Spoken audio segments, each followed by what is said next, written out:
And sometimes people were like, oh my God, I'm not doing this. And you're out. Is it a bit earlier here? Okay, good.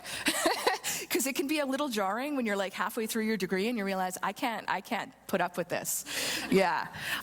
So I didn't know I was going to be a teacher. I went into university. I was the first in my family, and nobody really had any plans or advice for me. So I just started taking a whole bunch of stuff, and I'm like, oh, I gotta graduate eventually. And my mom's like, you're ever bossy? You should be a teacher. I was like, yeah, I am. So I decided, like, you know, oh, I need to graduate. I'll be a teacher. And I know a lot of people kind of do that. They think it's an easy out, right? But I started teaching up in Inuvik, where I had my first two daughters, and it was really trial by fire up there. It was really intense. There was not a lot of institutional support, and there was a lot of really intense institutional racism, like really in-your-face racism that was quite shocking to me. You know, I kind of figured at least at the school level it would be a little more on the down low, on the Keynote, but it wasn't. So I really had an issue with the way that things were organized. So that's why I decided I was going to go take a law degree. I was going to figure out what was wrong, and I was going to fix it. So I go into law, and law is really, it's a great set of tools, but it's a very difficult experience. It really is like you get a front row seat to colonialism in a way that I don't think you can experience in any other degree, because it really breaks you down and builds you back up in the image of colonialism, right? It's very much, I remember sitting there in property law going, what? This is all based on feudalism? Like back in the, like, really? You're going back to like Roman times and feudalism, and that's the tradition that you imported here, and now you're saying that our land regimes are no good because they're outdated and too old? Like, really? So it was a bit jarring. And then I realized that it wasn't going to give me the tools to fix everything. What it did let me see is that the system that's built up here is very, very embedded in change. Almost slowly. So if you're a person like me who wants to just like go and like fix everything, that's a little depressing to see. You're like, you know, I can make incremental change. I can go to court. I can fight for 25 years and get them to budge just a little bit. But then they're going to claw it back, and there we're in court again. And that's really what we're seeing here in Canada, is we're seeing incremental change that sounds really good, and then it gets clawed back, okay? And that's something that we really need to consider as a serious flaw in this country. If we want to make change that is lasting, that is meaningful, we've got to find a way to change the systems that prevent that from happening. And I mean, you're in a university where bureaucracy is king. So I mean, like, all of you have experienced this slowness. So extraction, like I said, is something I want to be talking about in a bit. But I wanted to talk about the idea of reconciliation. That focus on action is really crucial, okay, especially in the wake of the Truth and Reconciliation Commission's final report. How many of you have read the summary report? Ooh, homework.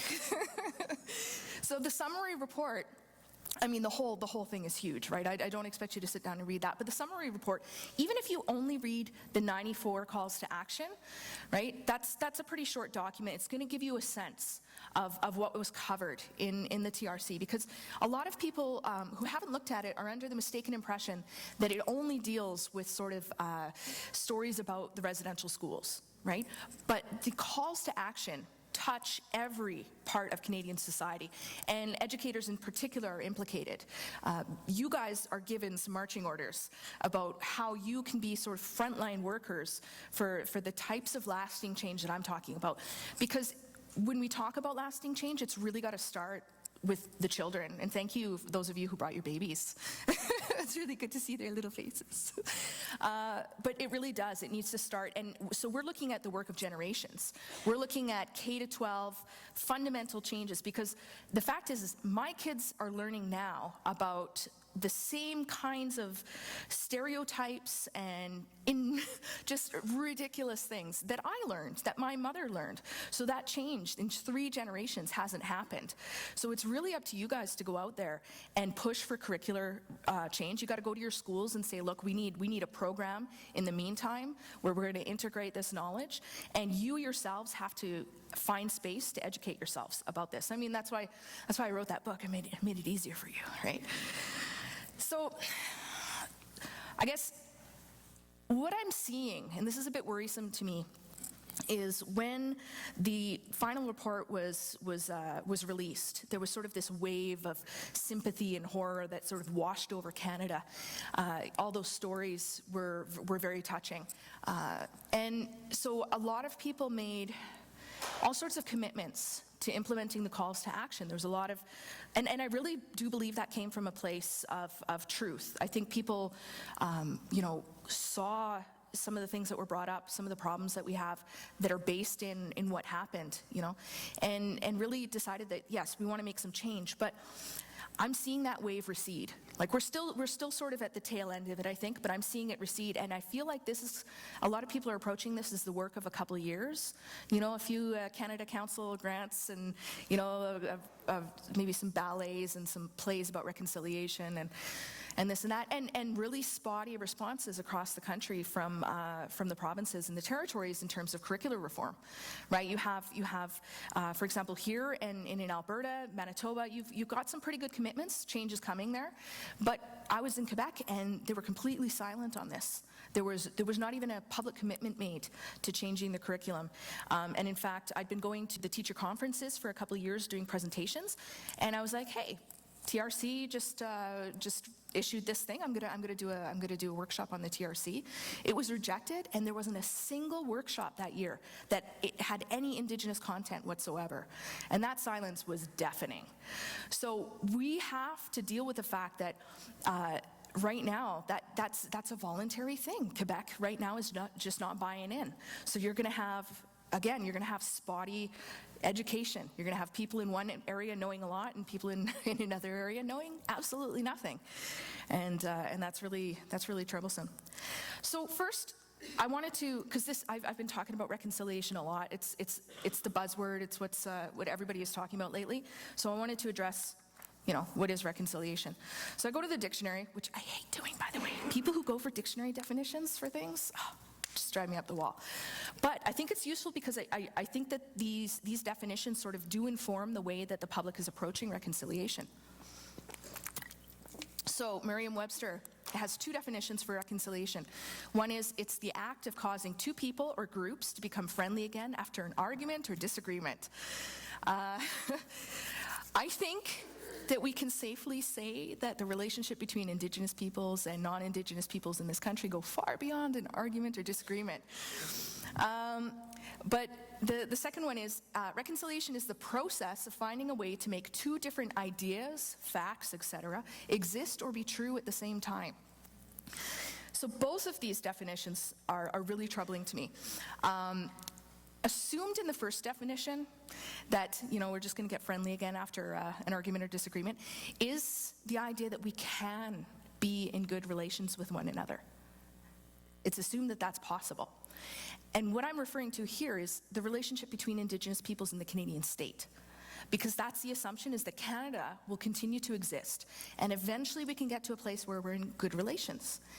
And I want you to consider and be alive to the idea that might not be possible. That Canada might not be something that we want to continue to support and to grow. And I know that can be very jarring because it feels like it's been here forever, but it's 150 years. 149 now, it hasn't even hit that silver age. 150 years is a blip in time, but we're very much invested in this system, and the idea of scrapping it and doing something new is scary. And it's definitely not something that, obviously that the Canadian government is going to consider, right? They're not going to wish themselves out of existence. But I would suggest to you that the Canadian state is irreconcilable when it comes to Indigenous peoples, because we've got two completely different things going on here, and that brings me to the second point. The process of finding a way to make two different ideas, facts, etc., exist or be true at the same time. Canada claims complete sovereignty over all of the lands here and over the people.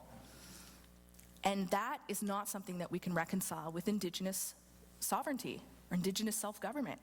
You cannot continue to have a legal fiction wherein somehow, in some way that we're not really going to explain, Canada owns all the land, all the resources, gets to make all the decisions, and if they're nice, if they feel like it, they'll consult with Indigenous peoples. That's not a fact that we can make true and exist at the same time. So, I just said that we need to scrap Canada. And I understand if that's not something that is necessarily going to happen or everybody is behind. And I'm not talking about anarchy, or maybe I am. But I am talking about actually considering something fundamentally different. And that's, I go back to that, I was talking about the way that systems can be only changed incrementally. It can't happen fast enough. So if the system isn't working, if it's designed in a way that actually impedes good relations, then it's beholden upon all of us to actually do something about that and change that system and build something that works, because this really isn't working. I don't even think it's working for non-Aboriginal people. So it's important to understand, though, that those definitions that I just talked about are not what the TRC used. Okay, so when people approach reconciliation in that way, is, we're going to get along, and Canada's going to exist, and Indigenous laws are going to exist at the same time, that's not actually what the TRC was thinking about. On page 6 of the summary of the final report, which you will all have read by the end of the weekend, it says, reconciliation is about establishing and maintaining a mutually respectful relationship between Aboriginal and non-Aboriginal peoples in this country. In order for that to happen, there has to be awareness of the past, acknowledgement of the harm that has been inflicted, atonement for the causes, and action to change behavior. So that's a pretty fulsome definition, and that is calling for really, really fundamental change. We have to know and understand the past, and we're totally not at that point yet. Like, we're so far from that point right now, we can't even see it. It's just down there somewhere. We just know it exists, but we can't see it. So when people want to move to atonement or, just kind of like getting over it, we're not there yet. That's why I'm worried about this sort of fading desire to continue the talk of reconciliation. It's something that we're going to have to maintain, and we're going to have to keep having these uncomfortable conversations. But people get tired, and people get sick of talking about it. So sustaining that is going to be difficult. It's really, really going to be tough. So establishing and maintaining, okay, those are verbs. Those are action verbs. Those are things that you have to actually do. So with its 94 calls to action, the TRC was not telling people that there's a roadmap with a beginning and an end. There's no time frame here. There's no, it's going to be done in 3 years, okay? So relationships have to be embarked on, and it's the work of generations. This is the first generation of Canadians who've actually faced what's happened in residential schools, and you're just starting. You got to think that your grandchildren are going to continue to do this work. And that's the thing, is you don't get into a relationship with somebody and say, okay, let's set the terms right now, this is how it's going to go, and then never speak to each other again. That's not a relationship that's of any use. You have to have constant dialogue. You got to keep coming back to it. And Canada has this really unfortunate way of approaching Indigenous peoples, is that they want everything settled, clear and done. Like, let's just set those terms and let's never talk again.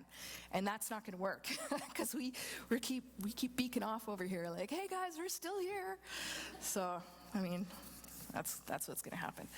Yeah, trying to get rid of the Indian problem. Stop it. Just stop it. We're not a problem, we're awesome. All right, so you need a shift in outlook, right? Is really, really what I'm trying to engender here, is you need to think about what kind of country do you want to live in, and what kind of relationships do you want to have with one another, with everybody who's here. And frankly, survivors of the residential schools have been doing the heavy lifting for us so far. They really, really have. with unbelievable courage. They've been opening up old wounds, telling stories about their experiences, reliving those experiences, and in a way, sacrificing, right, for us. And those stories are teachings.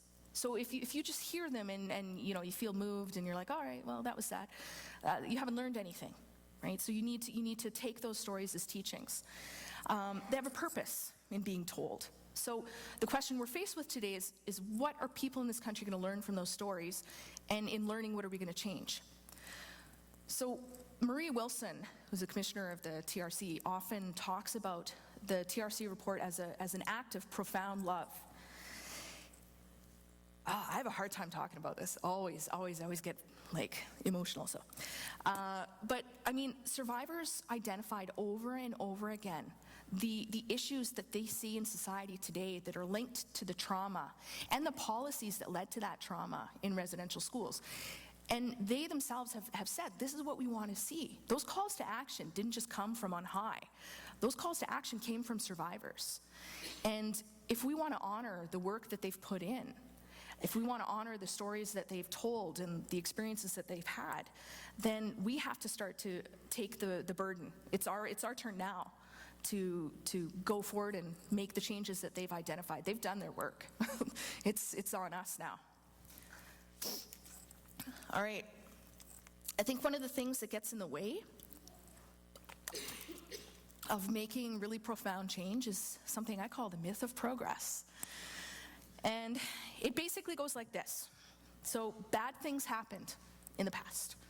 And then bad things stopped happening and everybody was equal.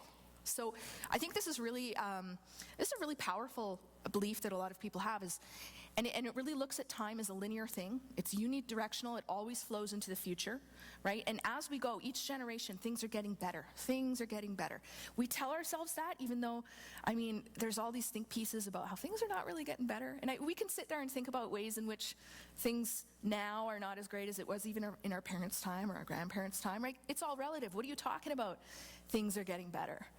But it's this idea of progress.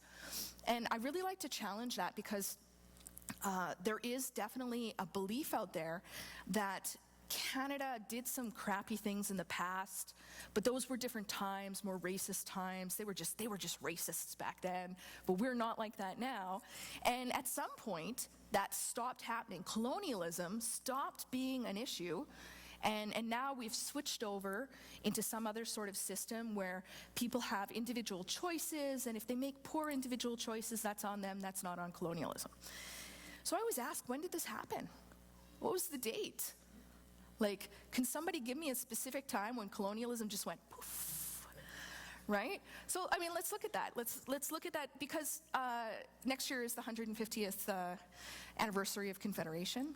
Last year was Sir John A. Macdonald's 200th birthday, and there were all sorts of celebrations there, and anti-celebrations. So I want to look a little bit through the lens of the prime ministers, right? So I think we can agree that in John A. Macdonald's time, those are still the bad old times. Can we agree on that? They were still a little too racist, and colonialism was the thing. So John A. Macdonald is really celebrated as a father of Confederation. He built that railway and he linked up Canada, and Canada's a thing because of him, right? That's not my history. Sir John A. Macdonald was a genocidal drunk. He sent a paramilitary organization after the Métis. He took and murdered our leaders, punished our allies, starved people onto reservations, decimated the bison. And really that was about destroying the economic well-being of First Nations here, and continued to pound and punish First Nations on the prairies for generations. Like, that was to dare to say, no, we don't want to be a part of Canada. It was punishment for generations, right? So no, that was definitely not the time when things got better, right? So I don't know. Let's look at the guy on the $5 bill.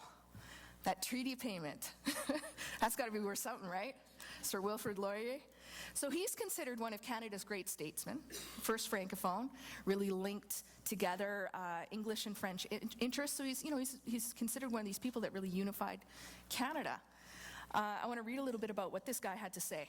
So, this was in 1886, before he was even Prime Minister. He stood up in the House of Commons and said that it was moral for Canada to take lands from savage nations, so long as they're paid an adequate compensation.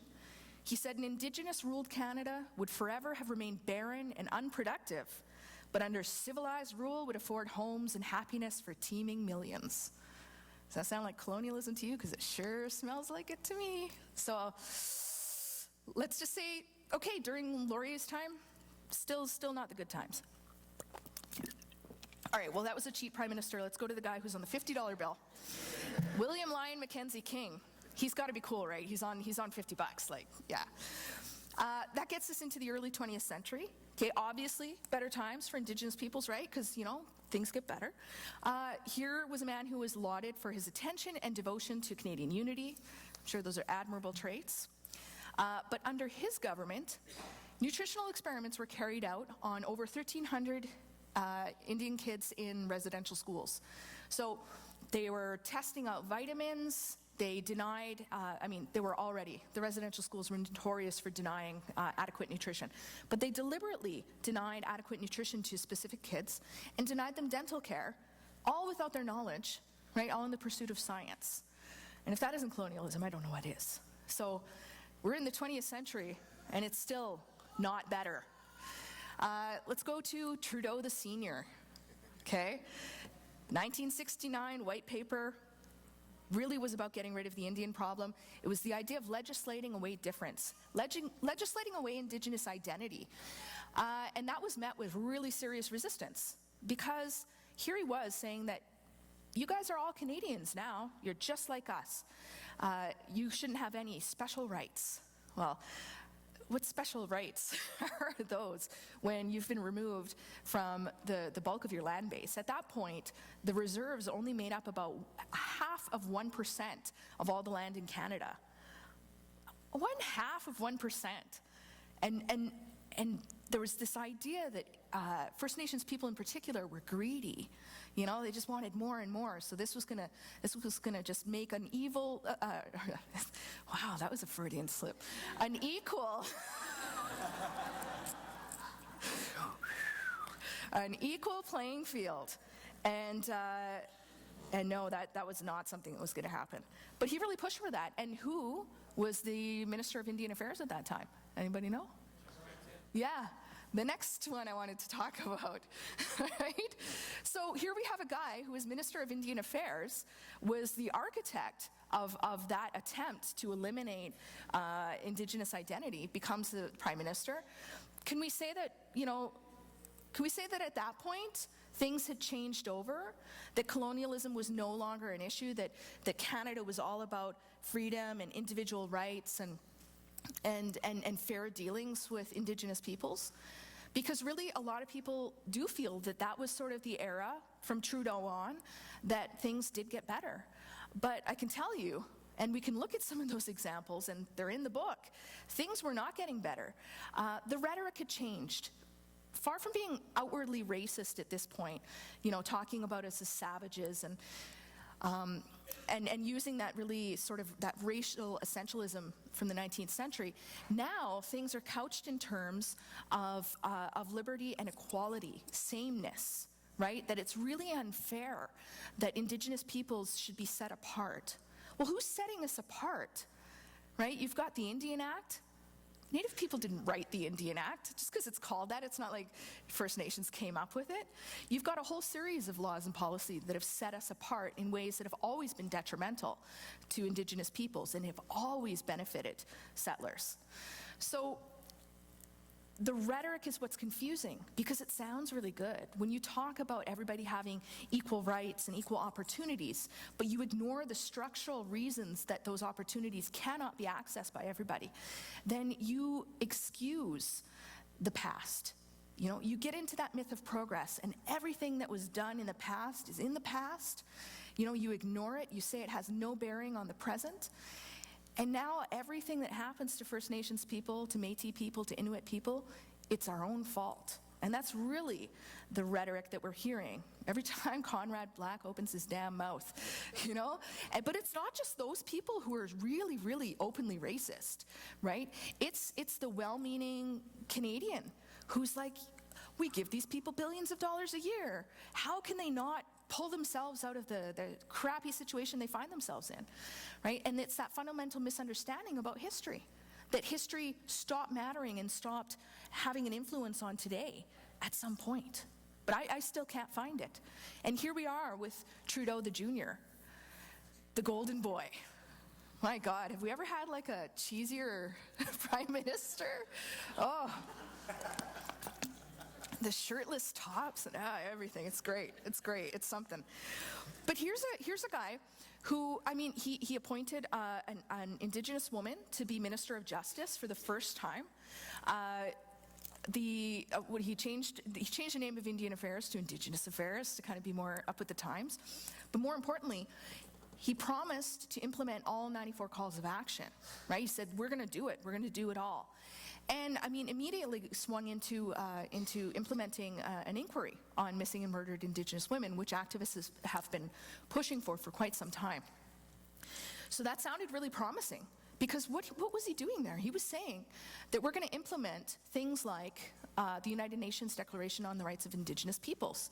And one of the central tenets of that, other than, I mean, as I've had argued to me, because I made this argument that it was really free, prior, and informed consent that was important. Somebody pointed out to me, no, it's Indigenous self-governance, right? That's the important part.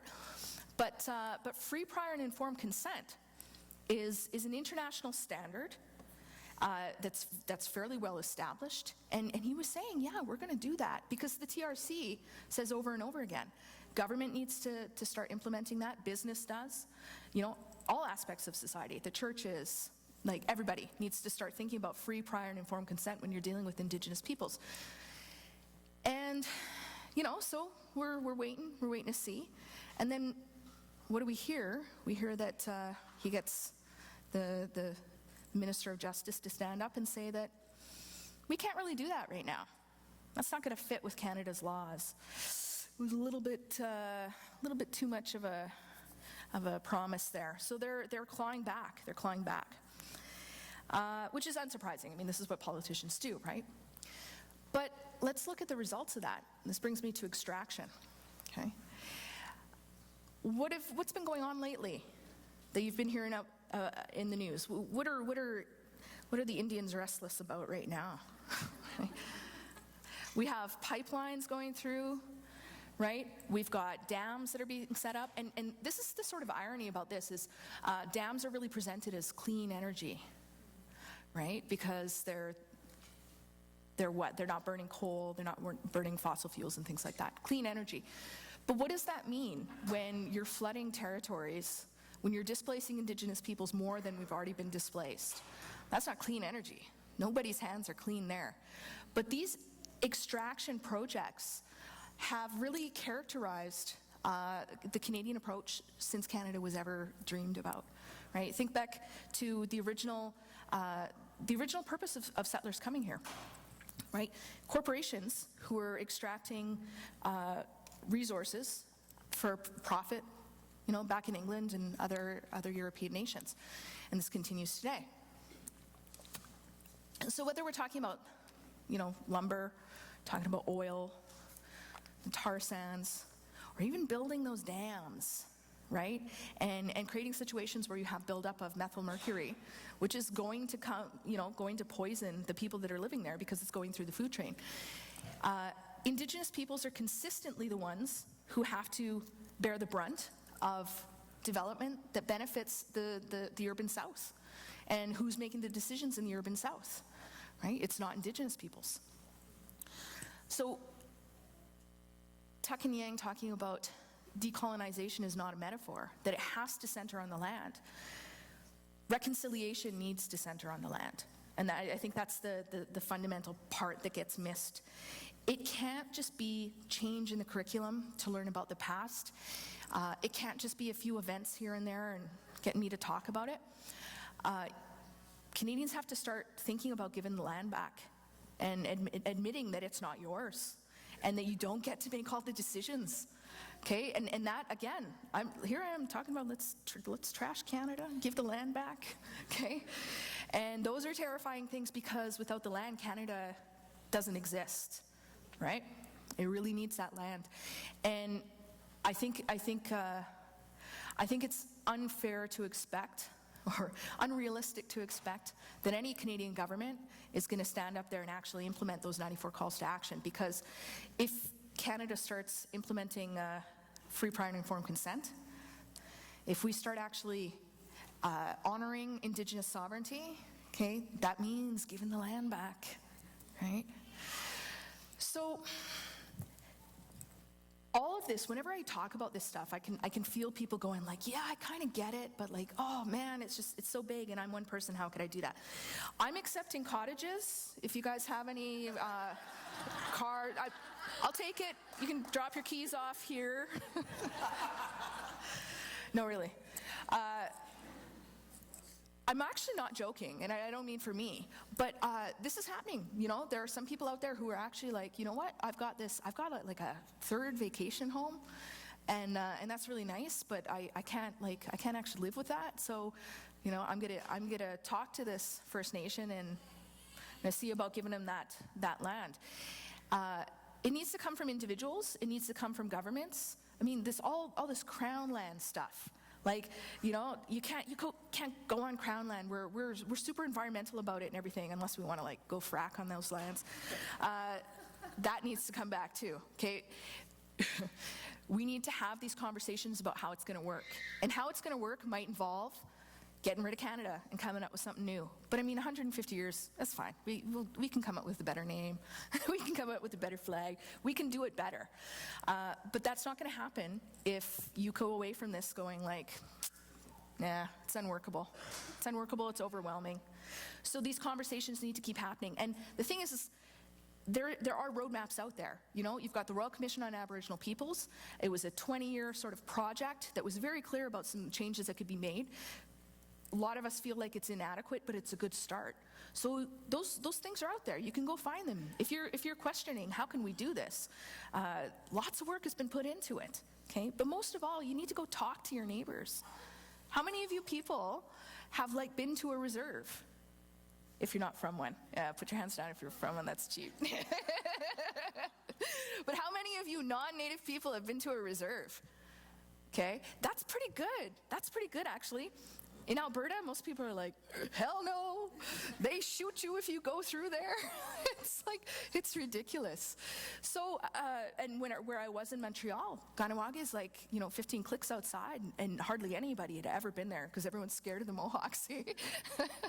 But that's the thing, is we really live in these two solitudes, and it comes out in this really racist rhetoric. It comes out in ideas about cultural inferiority. It comes out in these ideas about people just making bad choices. And you guys are the ones who are going to have to go challenge that, because it's taught, right? People are taught that. And you can unteach it. You can give kids critical thinking skills. You can start talking about these things, and you should be feeling uncomfortable too. Like, if you're not feeling uncomfortable, you're probably not doing it right. So yeah, I mean, I titled this talk Reconciliation in the Time of Pipelines, because I really feel like what's going on right now with all these projects being rammed through without consent, projects which are scientifically unsound, projects which are damaging to the environment that we all have to survive in, right? These are not good decisions, not even for Canadians. And if all of that is flowing towards a select few in the urban south, at what cost is that happening, right?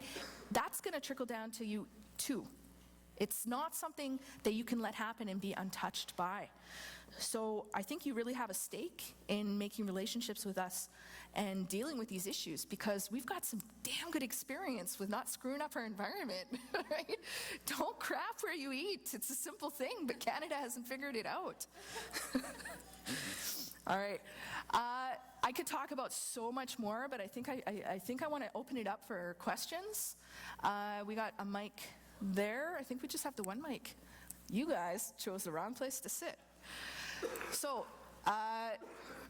if anybody has any questions, please bring them up. Oh, come on.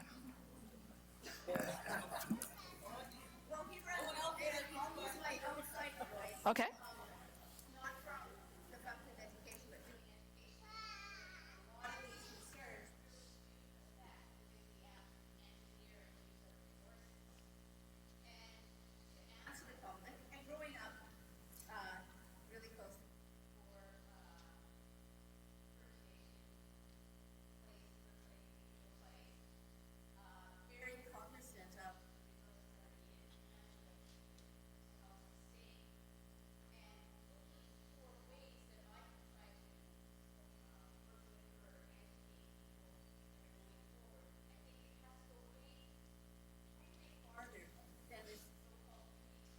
Mm-hmm.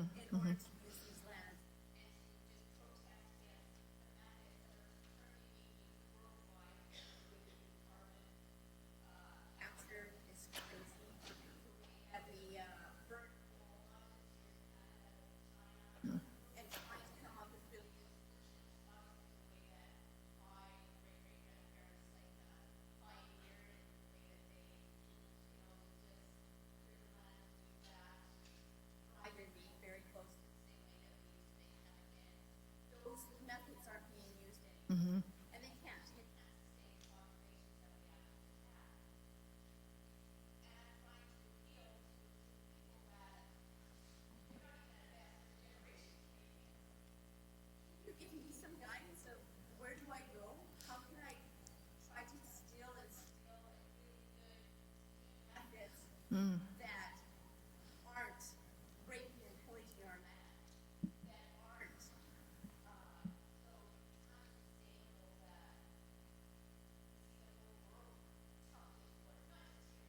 Yeah.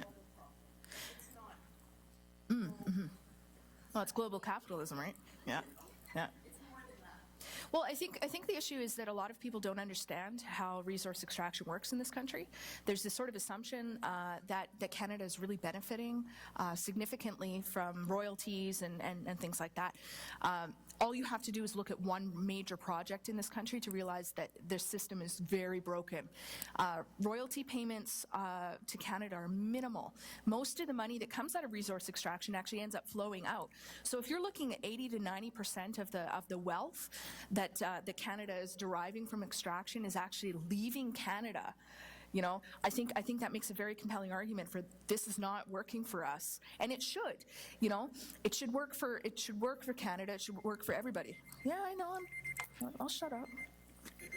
No, I gave myself time for questions. So that's the thing is I think we can't just look at the processes.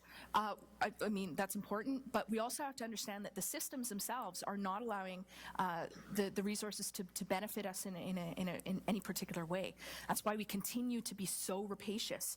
We're getting 10 cents on the dollar, right? We're just going to go and take and take and take and take. But Canada doesn't really have anything but resources. We've always been a resource-based economy, but we're running out of resources. We're running out of things like that should never be commodified, that should never be that should be endless. We're running out of clean water, right? What are we going to do at that point? Okay, so these are just some practical limits to resource extraction that I think are ignored when it comes to engineering, when it comes to project building, and that's what I'm talking about. If this system isn't working, it's not working for anybody. It's not. We're not keeping the wealth here. We're not benefiting from that resource extraction. Doing more of it is not going to help. We have to do it better, and then hopefully do it less. Right? That should be the goal. But we should really be making sure that the money stays here, and that we're doing it in a way that's sustainable because we have to continue to live here. And it's really easy to separate yourself in the urban south, okay? But just remember that water doesn't care where you live. And if we start poisoning, and I mean, we have already been seriously poisoning our water supply, who's going to give us water then? What are we going to do? Like, this is not a resource that we should be wasting. So those conversations really, because engineers are the ones who are always like, why do I have to learn about Indigenous issues? I build stuff, you know? But we've really got to talk about these things. Yeah. You have a question? Is this on? Yeah. Statement and a question. First of all, Tane kay ni Totem, kinanasko and thank you so much for just being here, Chelsea. In 1969, Fred Hampton visited this campus, one of the founders of the Black Panthers, and I want to thank you for following in that tradition and reminding us that this can be a progressive campus, and we all need to be pushed towards reconciliation. So I want to thank you for doing that this morning. Question I have is around the industry of reconciliation that has sort of popped up around it. A lot of people are making careers and making money out of reconciliation. I'm just wondering what your thoughts are around that. It sucks. But I mean, this is always going to happen, but absolutely. And that's kind of my concern right now is a lot of what's being talked about lately is being led by white guys. And that's really problematic because the entire issue here is that Indigenous peoples are not being listened to, right? We've got a lot of knowledge, we've got a lot of information to share, we've got a lot of wisdom, we've got a lot of resilience, but there's still this, and it's white supremacy, is that settlers want to hear this from a white guy. And, I keep hearing this, well, at least they're hearing the message. At least they're listening, and if a white guy's got to say it for people to listen, then that's something, right? Yeah, that's something. That's white supremacy, okay? I mean, even the fact that I get asked to do a lot of these things, right? And I'm a white presenting Native person. You don't always have a lot of visibly Native people being asked to talk about this stuff. And that's deeply problematic. That gets down to the issues with structure, right? We can talk about reconciliation until our tongues fall out, but that's not doing anything. And that's what we're hearing from government. Talk, and then they're saying, well, it didn't really mean it, it can't do it, right? So the industry that's rising up, it's enabled by the people that are making the decisions of who's going to come talk, who's going to get the funds. Paul Martin, Mr. 2% cap, gets frickin' $40 million for his project on Aboriginal literacy. What even is it? And that comes out of the funds that are supposed to flow to Indigenous peoples. What? More people got to be like, yo, Paul, what are you doing? Can I get some of those SUNYs? And that's the thing, is if you have the structural power to be calling in people and getting them to talk, flow those funds. If you go write those research grants, flow those funds to the communities. And that's something universities really suck at, because universities want their PhD students to be the one who works on the project because it benefits their academic career. Well, screw that. We got people in the communities who can do the work. Flow those funds, okay? That money should be going to people in the communities who have expertise, who have the knowledge. And you can do that. You guys have the power to do that, so do it more. And if you see somebody who has the money, and has this great idea, just make them think about it. Do you really want to get Phil Fontaine to come talk? Do you really want to get Joseph Boyden to talk? Do you really want to get, freaking Justin Trudeau to talk? Go talk to the people in the communities. They have good ideas, and give them that money. That's where I want to see that industry benefiting people. Any more questions? Just had a question further to your point about reconciliation beginning with land and with giving land back, and also your point about incremental change. And I'm just curious to know more specifically what you think that might look like in the short and medium term within the confines of the Canadian state as it presently exists, and how that transfer of land could happen in a way that has the most lasting and structural impact, apart from just individuals handing private property on to other individual, like white people giving their private property to Indigenous people. Is there a better way of doing that has more structural impact? I think they could start with Crown land, right off the bat, right? Just, it's ridiculous. The idea of Crown land is ridiculous. Just give it back. Just say, you know what, that's not Crown land anymore. We don't actually own it, because it's true. And just say, there you go. The thing is that, so I've been involved. I've done some work in Aboriginal law, and there's something called addition to reserve that gets done more out east, because there's sort of treaty additions here that are a bit different. But basically what happens is sometimes there will be an agreement where a bit of Crown land or land that was taken is sort of like, they're, under the agreement, they're like, okay, that's going to come back to you. But they deliberately set the process up so that it takes like freaking 10 to 20 years before it actually happens. Or they give the land back and they've been using it for shelling. Like they've got unexploded ordinances on it. They're like, yeah, you can have the land back now. They don't clean it up, right? So it's not even just giving the land back. We have to be careful that when the land is given back, that it's given back in a state that's safe and useful, because that's what happens a lot. Is they're like, okay, this is going to look good. We'll give this land back, and it's an environmental disaster. It's been used as petroleum storage for decades, and it's seeped into the ground and nobody's cleaning it up. First Nations don't have the capacity, and they certainly don't have the responsibility to clean that up. So we have to look at streamlining the process of getting land back, and I really do think that we can start with Crown land, because it's a lot of land that's just sitting there that the government is saying, we're taking care of that, and it's environmentally sound and all this stuff. But I mean, we know that if they find resources on there, they're just going to go and rip it up anyway. Like that idea that Canada is an environmental steward, just like, man, no, you're not. So we can start with things like that. It's got to be a conversation that happens. I mean, right now in BC, there's been this treaty process that's been going on now for like at least 20 years. Where they, after Delgamuukw, they realized Canada doesn't own this land. None of this is under treaty except for very small areas. Oh, that's a little embarrassing. And so they're immediately, Canada said, well, we got to settle this. We're going to have modern day treaties. We're going to make sure that we do own this land. Like, again, it's all about like getting that land. So they're pushing this unbelievably complex and inefficient treaty program that's all it's doing is benefiting Canada, and First Nations are going into unbelievable debt just so that they can finally have some certainty about a little patch of land, right? When legally, morally, ethically, just realistically, none of that land belongs to Canada.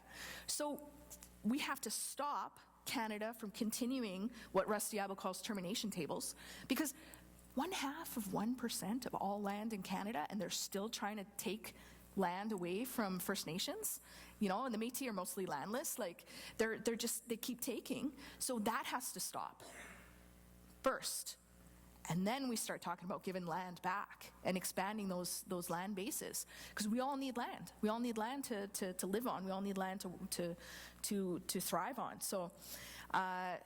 It's going to take a multi-pronged approach, and it's going to be really complicated. But I mean, you can still give me your cottages. Don't let that sway you. All right. Anybody else? Hi, Chelsea. I'd just like your opinion on the role of allies, non-Indigenous allies. And then second part of that question, do you see, and this is based on your comments earlier about teachers that are in this room, do you see them as allies in this work? Okay. So my thing with allies is, so allies are often self-declared, people who are like non-Indigenous people who are sympathetic to Indigenous issues and want to help. Sometimes, often, almost always, that turns into just like taking the spotlight and getting in the way. I would suggest if you want to be an ally, you wash some dishes. You come and bring firewood. You ask us what we need. That's what's kind of missing in that relationship between people who want to be allies and Indigenous peoples. There's still that idea that outsiders know best. I think the Canadians look at our communities from the outside, really, really surface understanding of what's going on, and feel that we're so dysfunctional and we're so in crisis that we can't possibly have plans for the future, right? We're always dealing with the moment. And it's true that we're dealing with a lot of crisis and we have to be reactive. But we come from places of deep, deep wisdom and resilience, and we do have ideas, and we do know what our communities need, right? Nobody from outside a community should be saying, that's what they need. So I think if you want to be an ally, what it means is humbling yourself, and not assuming that you know what's best for anybody, and going and asking. And if somebody's like, you know what, you're just in the way right now, go away. It's okay. If they need you, they'll call you later, right? You don't have to be, out there waving flags and doing stuff like that. Sometimes we just need people to wash the dishes, right? And when it comes to teachers, I mean, it really, I'm biased because I'm a teacher, so I kind of think what we do is the most important thing in the world. But I really do believe that we absolutely need to get teachers on board because if we want that generational change, it has to start in the schools. And I mean, and I'm sure some of you do too, I have all sorts of ideas about, the structure of schools and how inappropriate it is and how we need to get rid of that and also envision a better way of educating one another. But for now, it's up to you guys to go in and fill the gaps. First in your own knowledge and your understanding, but then in your students, and that flows into their families as well, right? If we want to see generational change, it's going to happen in the schools first, because that's what's happening. You've got people coming out of these systems of education who have been taught over and over again that Indigenous peoples are inferior, we're absent, we don't matter, we don't exist. That's coming from the schools. People come out of there and then they just believe that for the rest of their lives. So yes, teachers play an absolutely crucial role in reversing that trend, and it can start at any time. And it needs to be something that is supported. Like your administrators, your school boards, they all have to be on board with this. They all have to help you because, man, if you're the lone voice in a school that's hostile to that, it's going to burn you out. And I've been there. So you have to be activists. I mean, teachers got to be activists, right? You can't get around that. You have to advocate for your students. And if that means that you're gonna cause some trouble, go cause that trouble. But you guys got to be out there really, really making the change, and I'm counting on you. It's all your job. But no, it's really and then it's gonna start flowing into other parts of society. But you guys are the frontline workers here.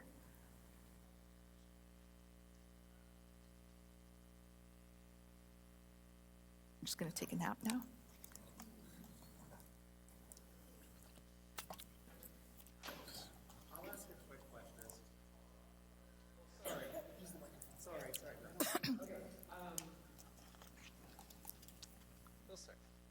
Yeah, just I'm a teacher, and thinking about what you just said and feeling like both curriculum,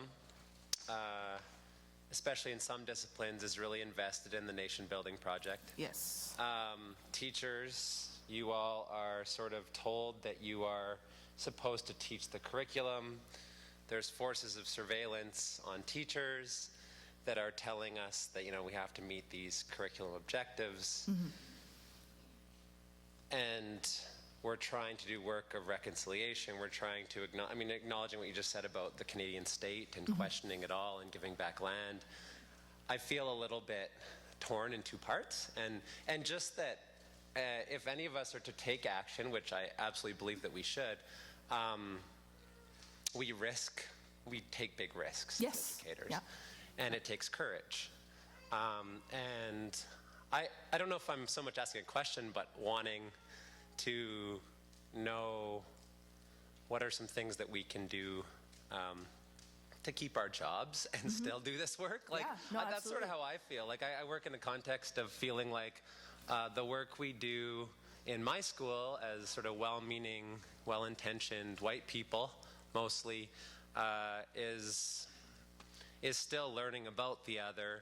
It's still really departmentalized, and it isn't on the land. It feels not meaningful, and it isn't really digging and really questioning. And I just want some practical, maybe, advice on how we can do better if we want to still work. No, that's totally legit, right? That's always the issue, is how far you agitate before you agitate yourself out of a job and you can't feed your family. And that's certainly, like, it really depends on where you are. And this is like, it can't all be on you. This is what I'm saying is like, collectively you guys are unionized, right? Or will be. So I would suggest that you start with your unions, right? They're supposed to be your voice. And they have incredible institutional power. Also dealing with a lot of structural problems there. But what you need to be doing is thinking on a couple of different levels. You have to think as a collective where you're pushing for curricular reform, okay, and you're pushing for school boards to get on board with some sort of specific program to start integrating Indigenous education in a meaningful way.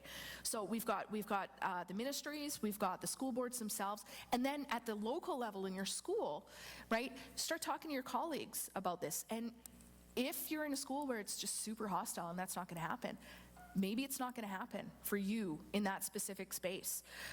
You know, you can try as hard as you can, but if you got parents breathing down your neck, like, what are you doing, making my kid feel so white guilt? You know, like, that's a real issue.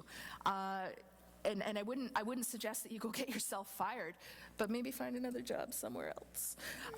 But really, it's going to take, like, the thing is that once you get out there and you start teaching, it's really easy to get isolated in your classroom. And it becomes this sort of the whole world for you because you are going to get worked to death. Like, you were expected to deliver so much material, so much more than you know, even a couple of years ago. So it's really easy to just be overwhelmed and be like, I got enough stuff to do. Like, I'm just barely, you know, keeping my head above board.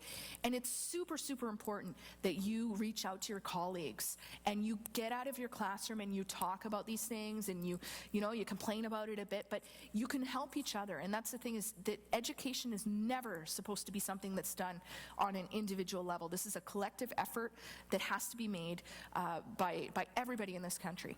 So do yourself a favor. Find people in your school who you can talk to about this, who you can plan with. Talk to people in your administration. I mean, for me, it took, like, my kids were in a school where the teachers were dressing up as Pocahontas, and they were learning about, like, oh, it's just les sauvages, and it was awful. So me and another parent went and said, hey, we'd like to present, we'd like to do an Aboriginal program where we present something for every grade level just over the next year, and that would be a start, right? And administration was thrilled because we came with a plan. We're like, here's what we're going to do. Here's who we're going to bring in from the community. This is who it's aimed at. This is how it fits in the curriculum, because they're busy too. So more and more of those resources are being made. Like, you've got Manitoba has come out with we're all I can't remember the full name of it, but we're something about the treaties. We're all part of the treaties. The Anishinaabe have in Northern Ontario have created a treaty kit for that area. So the resources are being made. You just got to find them, right? You got to find them, and then you got to get your school on board with doing it. And if you're working within a school or a school board that's really hostile towards that stuff, then you got to get your unions to start agitating, because they should, especially in this province. There's been some pretty heavy promises made about changing the curriculum and changing teacher education. You got to hold their feet to the fire, but don't do it all yourself. You can't, right? You got to work with other people.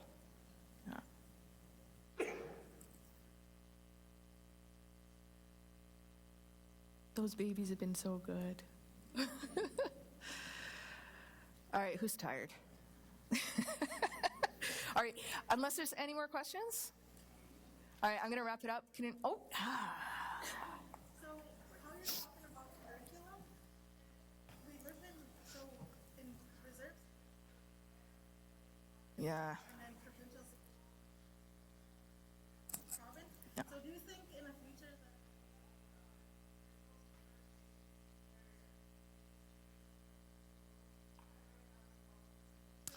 Yeah, what I've seen has been most sort of inspiring and effective is when not individual First Nations, because that's what's happening right now, is either you follow the provincial curriculum, or as a First Nation you're responsible for creating your own curriculum, and that's a huge thing, right? Like the provinces have whole departments dedicated to that, and on First Nations you have like 1 or 2 people who have to do it.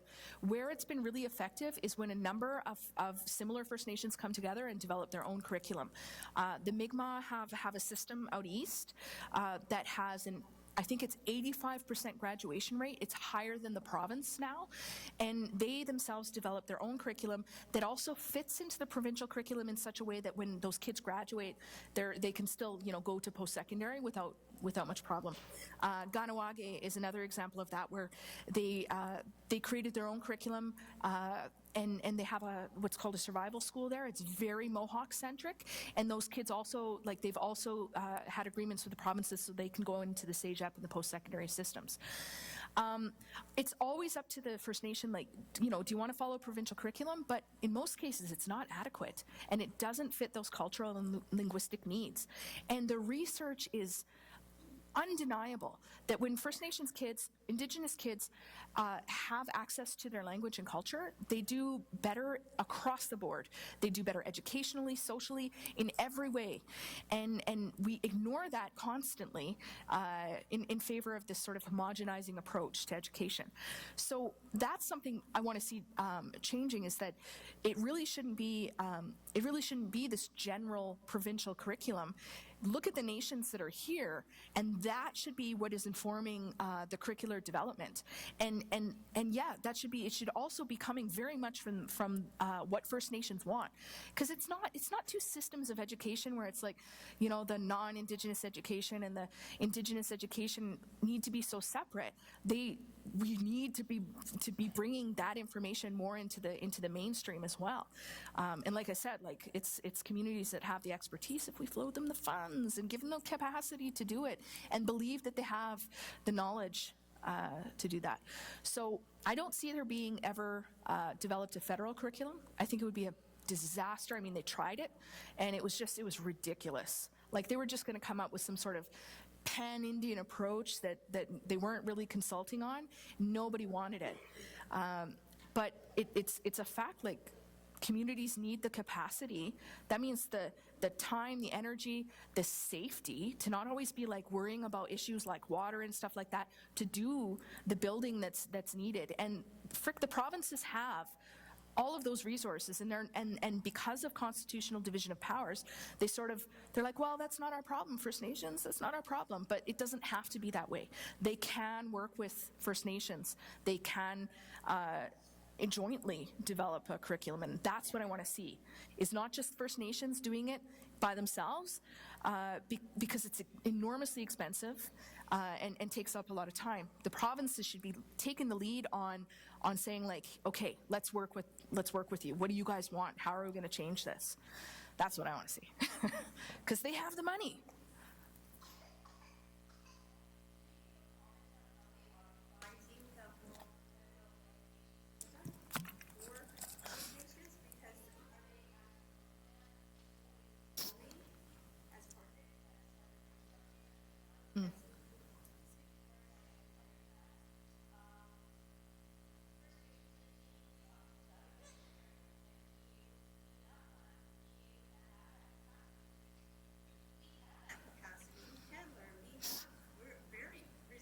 Mm-hmm. Very knowledgeable. We're very. Mm-hmm.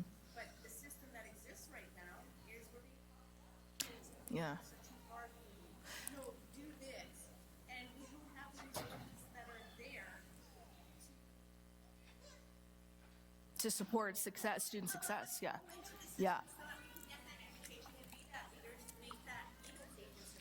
yeah.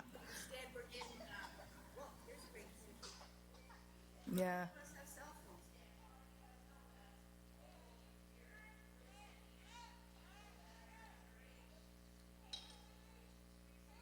Yeah. All right. Well, yeah, the problem with this is it's division of powers, right? So the federal government is in charge of sort of everything related to First Nations. And so under Harper, they did try to pass, what did they end up calling it? It was First Nations Control of Education Act. And it was very top down, didn't involve a lot of consultation, and it really what's been happening is a process of devolution. So the government has said, well, we're responsible for First Nations, but we're gonna build capacity and we're gonna make them more responsible by sort of offloading all of that onto First Nations. So now you're going to be in charge of cleaning your own water. You're going to be in charge of doing curricular development. You're going to be in charge of all of this stuff. But the money is insufficient to allow that to actually happen. It's set up to fail. And the biggest problem with the First Nation Control of Education Act was that it was very punitive. So it set it up that all of the responsibility was going to be on the First Nations to provide this quality of education with very strange standards.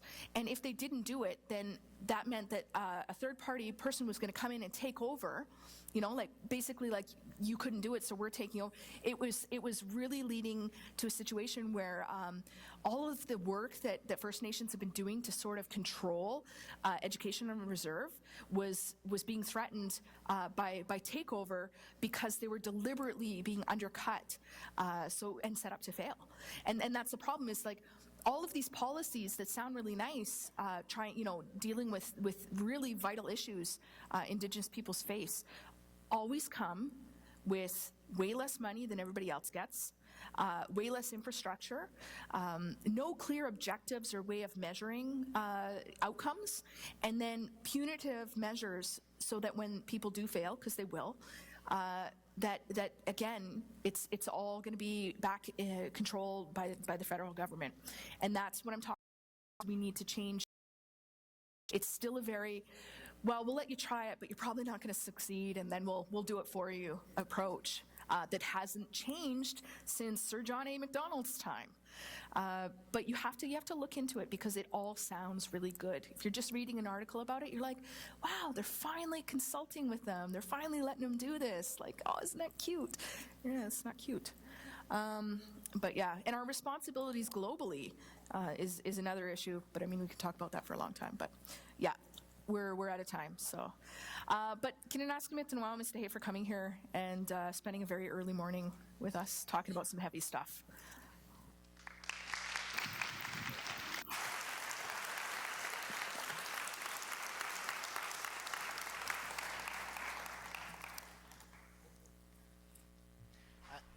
I will ask you to join me one more time in saying thank you to Chelsea for, I don't know, hurting our heads and encouraging our hearts.